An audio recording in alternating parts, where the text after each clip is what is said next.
Let's do the question based on Fajans rule. Okay, according to Fajans rule, we know that polarization power बढ़ता है तो covalent character भी बढ़ता है, यानी कि डायरेक्टली प्रोपोर्शनल हुआ। और अगर कोवेलेंट कैरेक्टर बढ़ रहा है तो आयोनिक कैरेक्टर डिक्रीज होता है। ठीक है, सो नेचर ऑफ केटाइन में हम लोग पढ़े थे कि जो भी केटाइन का पोलराइजेशन पावर होता है वो डायरेक्टली प्रोपोर्शनल टू उसका चार्ज होता है। ठीक है, and inversely proportional to size. ठीक है, सो यहाँ पे जितना भी एनायंस होगा वो सारे कॉमन है तो ये कैंसल आउट हो जाएंगे। ठीक है, देन यहाँ पे जो भी केटाइंस है इन सबके चार्ज सेम है। ठीक है, सबके +1 है, लिथियम के भी +1, सोडियम, पोटेशियम, रोबिडियम, सीजियम सबके चार्ज कॉमन है। ठीक है, तो हम लोग चार्ज से भी जज नहीं कर सकते, हम लोग को साइज को लेके चलना है। ठीक है, तो हम लोग पीरियोडिक टेबल में जब टॉप टू बॉटम मूव करते हैं तो साइज इंक्रीज होता है। ठीक है, और अगर साइज इंक्रीज होगा तो पोलराइजेशन पावर घट जाएगा। ठीक है, यानी कि पोलराइजेशन पावर इज डिक्रीजिंग। और अगर पोलराइजेशन पावर डिक्रीज होगा तो कोवेलेंट कैरेक्टर भी तो डिक्रीज होगा ना। So covalent character is also decreasing. और अगर कोवेलेंट कैरेक्टर बढ़ रहा है तो कोवेलेंट कैरेक्टर डिक्रीज हो रहा है तो आयोनिक कैरेक्टर बढ़ जाएगा। ठीक है, तो सबसे ज़्यादा आयोनिक कैरेक्टर सीजियम क्लोराइड के होंगे। ठीक है, then rubidium chloride, potassium chloride, sodium chloride, then last में लिथियम क्लोराइड। सो इसका परफेक्ट ऑर्डर होगा दिस।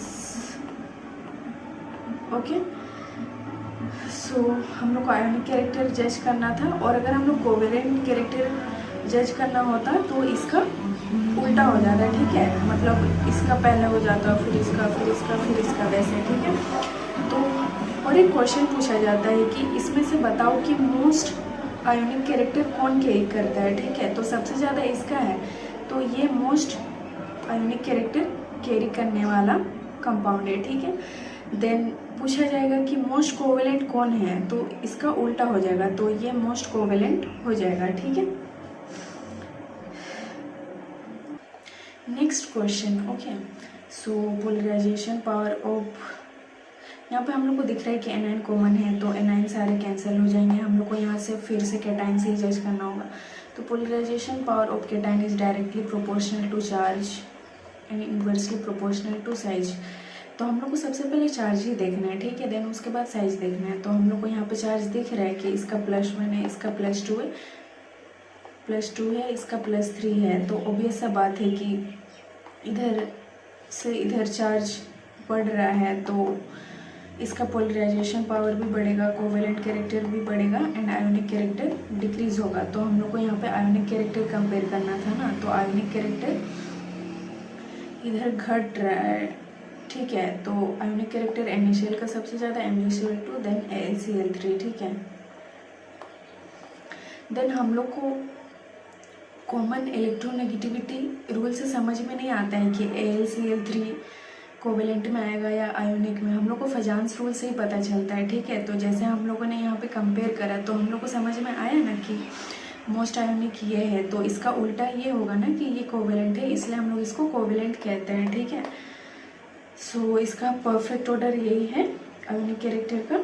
NaCl का सबसे ज़्यादा, then MgCl2, then AlCl3। Next question. Okay, so thermal stability is directly proportional to ionic character, यानी कि हम लोग को देखना है कि आयोनिक कैरेक्टर का ऑर्डर क्या है। ठीक है, सो यहाँ पे भी सारे एनायंस कैंसिल आउट हो जाएंगे। SO4 जो भी है सबके चार्ज सेम होंगे। ठीक है, जो हम लोग पीरियोडिक टेबल में होता है। ठीक है, तो पीरियोडिक टेबल में जब हम लोग टॉप टू बॉटम मूव करते हैं तो साइज इंक्रीज होता है। ठीक है, और अगर साइज इंक्रीज होगा तो पोलराइजेशन पावर भी कम होगा कैटाइन का। ठीक है, और अगर पोलराइजेशन पावर कम हुआ मतलब कोवेलेंट कैरेक्टर भी कम हुआ, और अगर कोवेलेंट कैरेक्टर कम हुआ तो आयोनिक कैरेक्टर ज़्यादा हुआ। ठीक है, तो आयोनिक कैरेक्टर इधर से इधर मूव करने से बढ़ रहा है, तो मोस्ट आयोनिक हो गया BaSO4, then SR most ionic लिख रही हूँ। ठीक है, BaSO4, देन SrSO4,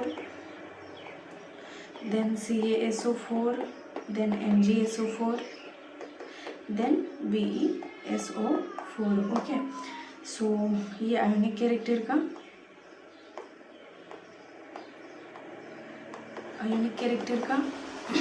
ऑर्डर है, ठीक है। और थर्मल स्टेबिलिटी का भी यही ऑर्डर होगा, because thermal stability is directly proportional to ionic character. Okay, यहाँ पे हम लोग को कंपेयर करना है कि SnCl2 सॉलिड है या लिक्विड है, या SnCl4 सॉलिड है या लिक्विड है बोल के, ठीक है। तो जो आयोनिक कंपाउंड्स होते हैं वो सॉलिड होते हैं, ठीक है, बिकॉज उसमें अट्रैक्शन बहुत ही स्ट्रॉन्ग होता है, ठीक है, इंटरेक्शन बहुत ही स्ट्रॉन्ग होता है। एंड जो भी मतलब इंटरेक्शन जहाँ पे वीक होता है उसको हम लोग कोवेलेंट कंपाउंड बोल देते हैं, ठीक है। तो मतलब सॉरी, उसको कोवेलेंट जो भी होता है वो लिक्विड फॉर्म में एग्जिस्ट करता है, ठीक है। सो यहाँ पे Cl2 तो कैंसिल, Cl तो कैंसिल हो जाएगा, फिर चाहे जितने भी नंबर में हो, 2 या 4 में हो, ठीक है। सो इसका चार्ज है +2 और इसका चार्ज है +4। Okay, so we know that कि polarisation power of cation is directly proportional to charge, ठीक है। जितना ज़्यादा चार्ज होगा उतना ज़्यादा उसका कोवेलेंट कैरेक्टर होगा और उतना ज़्यादा ही क्या बोलेंगे वो लिक्विड होगा, ठीक है। तो जिसका चार्ज ज़्यादा है वो लिक्विड होगा, ठीक है। This is liquid and this is solid. Okay, लिख देती हूँ, SnCl2 is solid and SnCl4 is liquid. तो ऐसे जज करना है, ठीक है। तो इतना ही क्वेश्चन करते हैं नेचर ऑफ कैटायन से रिलेटेड। आगे हम नेचर ऑफ एनायन का मतलब एक्सप्लेनेशन कर लेंगे, उसके बाद उसके भी क्वेश्चंस करेंगे, ठीक है। आई डोंट नो मैंने कैसे समझाया, बट मैंने थोड़ा जल्दी में समझाया, ठीक है।